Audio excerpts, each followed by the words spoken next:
super fã, que tinha o sonho de me conhecer. E eu tive a alegria de conhecer ela no auge do talento dela.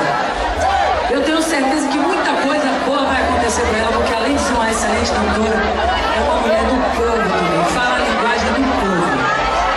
E ainda por cima a bicha é gostosa. Eu peguei uma foto minha, mandei pra ela, falei, gata, segue aí esse caminho, que é o caminho do corpão.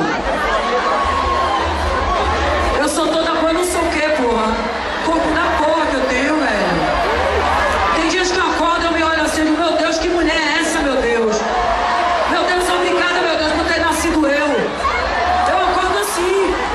E vou dar um conselho a vocês, acordem assim também. Não pode deixar ninguém dizer a você que você é feia, que você é derrubada, metralhada. Porque você é gostosa assim. E vou dizer mais uma coisa a vocês.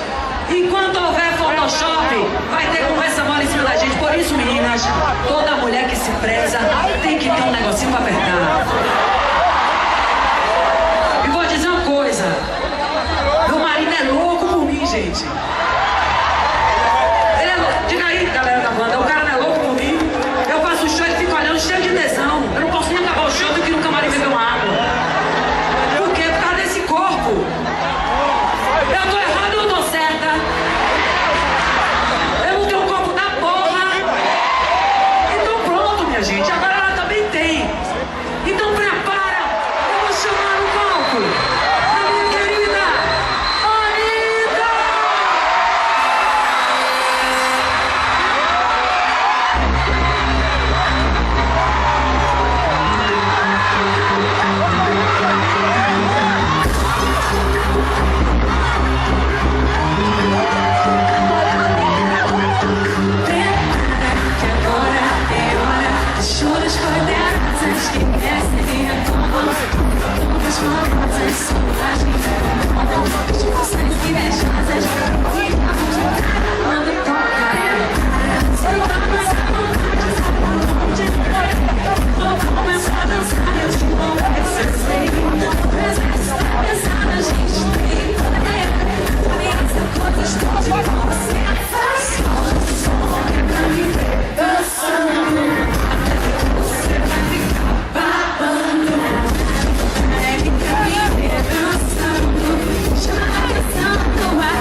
O sonho da minha vida, obrigada.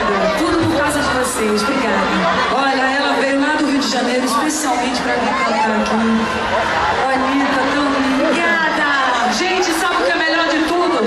É que nos tempos de hoje, das máquinas de tudo, nasce uma cantora que sabe cantar ao vivo. Isso é maravilhoso. Uma salva de palmas pra Anitta. Obrigada. Gostou? Arrasa, bicha. Segura aí pra não chorar, meu Deus. Beijo! A bicha é toda alta, segura ali, ó, pra não chorar, meu Deus! Ai, Anitta, você, cara, você é muito desculpa. Gostei demais. assim, ó. Ô, Anitta, lá em casa, eu ponho a Anitta pra negócio de assistir em casa, né, gente? Eu às vezes malho. Você virou no Anitta. Aí, meu guri, rapaz, meu guri já tá velhão.